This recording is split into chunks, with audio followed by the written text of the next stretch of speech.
हम चाहते तो डायरेक्टलीមេរៀនទី1គឺយើងនិយាយអំពី Python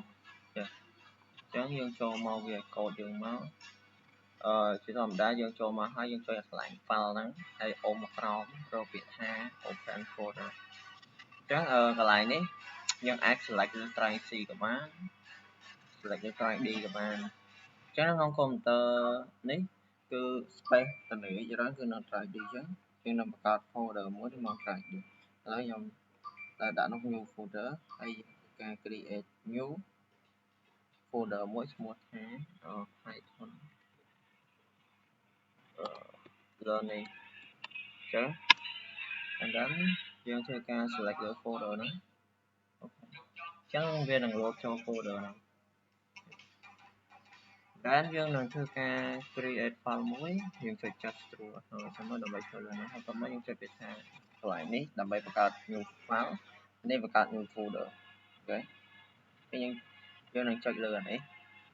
នឹងដាក់ថាpart 1 .py ត្រូវចាំថា extension Python គឺត្រូវ .py នៅក្នុងចុងអូខេអញ្ចឹងដើម្បី run បានទី1ត្រូវមាន VS Code ទី2គឺយើងត្រូវ down Python អញ្ចឹងដើម្បី down Python យើងអាចចូលទៅកាន់ Microsoft Store ហើយបន្ទាប់មកយើងឃើញកន្លែងប៊ូតុង search នេះប៊ូតុង search នេះយើង search ពាក្យថា Python ទៅទេហ្នឹងមកអញ្ចឹងPython ដែលយើងត្រូវតម្លើងគឺ Python 3.13 នេះអញ្ចឹងចូលមកដល់គឺចូលមកដល់ដំបូងគឺវា load ឲ្យចា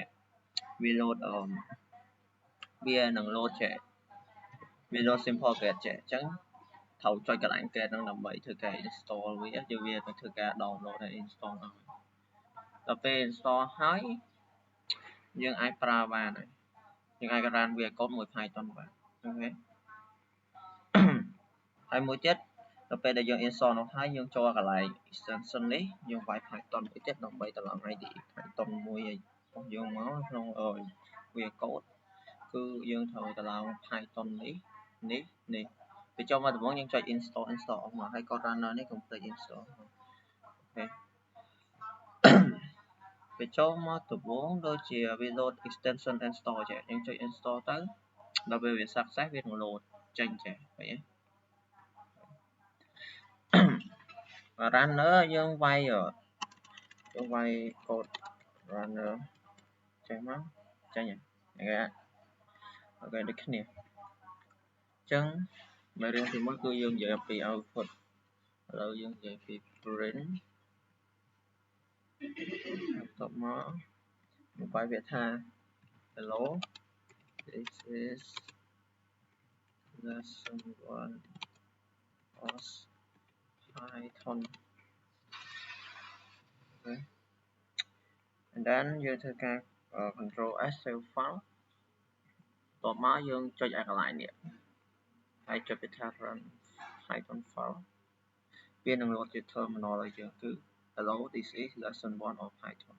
អូខេអញ្ចឹងយើងអាចទៅសេចក្ដីឡើងបានគឺ print here my name Kong